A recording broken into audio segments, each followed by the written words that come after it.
préfère couper mes cheveux que de jouer un jour au Real Madrid. Homme sans dignité, homme sans honneur, homme sans charisme, faiblard, nulard, tocard. C'est pas nous on t'a formé, on t'a pas formé. Toi on t'a pas formé. Nulard là, tocard là. Et les Madrilènes qui sont contents, vous allez voir. Ils ne s'arrêtent plus. Ils sont en feu. Tonton Pérez est en pétard.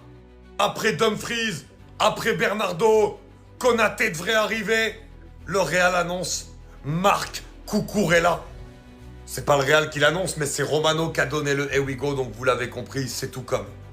Ils ont retapé toute la défense. Mais surtout, ils ont doublé les postes. Et c'est là où je trouve que c'est intéressant.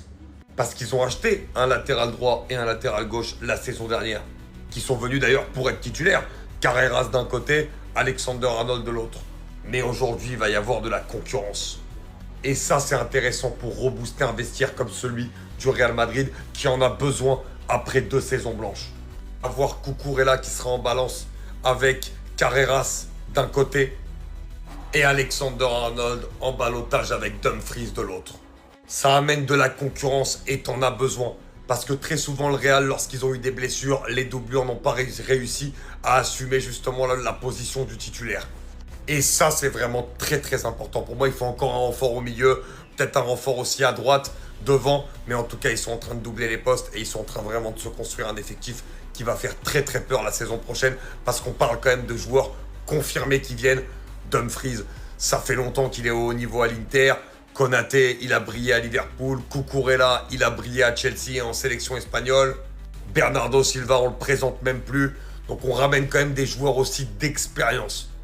C'est tout simplement incroyable. Par contre, j'applaudis le Real Madrid et j'ai très mal au cœur. J'ai vraiment mal. Cucurella au Real, c'est officiel. Un joueur du centre de formation du Barça qui se barre chez les rivaux. Ça me dégoûte plus qu'autre chose, c'est le seum qui parle. Sachant que c'est un joueur que je voulais. Le Real Madrid parvient à un accord verbal pour souligner Cucurella en provenance de Chelsea. Accord verbal en place entre toutes les parties. Le joueur aussi, c'est l'arrière gauche voulu par Mourinho. Cucurella quitte Chelsea et rejoint Madrid après la Coupe du Monde. Donc Madrid vient de tacler l'Atlético. Décidément, ils sont en train de tout prendre à l'Atlético. Après Bernardo Silva, c'est Cucurella. Sachant que c'était des priorités pour l'Atlético, contrairement à nous. Mais de ce que j'avais cru comprendre, on aurait recruté un latéral gauche avec le départ de Baldé. Et pour l'instant, il n'est pas disposé à partir. Donc maintenant, Madrid se retrouve avec Cucurella, Carreras, c'est du costaud à gauche. Donc Baldé la saison prochaine, la tête que j'aurais aucune pitié. T'as décidé de rester. Maintenant, on a loupé Cucurella. Si tu performes pas, mon Dieu. Et tous ceux qui le défendent, je vais crash out sur vous. Il y a Grimaldo qui veut revenir en Liga, donc ça va devenir une nouvelle piste de l'Atlético sûrement. Mais Baldé, t'as plus le droit à l'erreur. Parce qu'on a loupé une énorme opportunité de marché, parce que tu veux rester. Donc t'as intérêt d'être au niveau. En tout cas, chapeau. Chaque fois qu'un défenseur fera un bon match contre Yamal,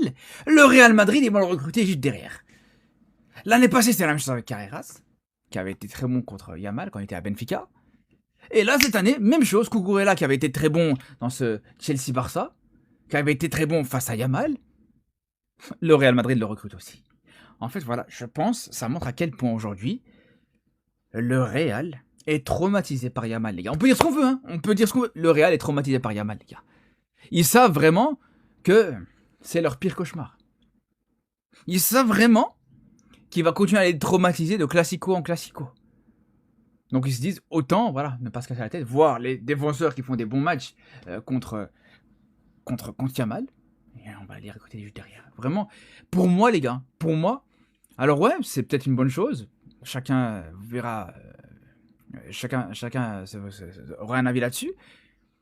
Mais pour moi, ça reprend à quel point tu as des limites énormes. Quand tu sais qu'aujourd'hui, le Barça forme des joueurs, le Barça va chercher des petites pépites, des petites recrues, etc. Non. Là, c'est totalement l'inverse.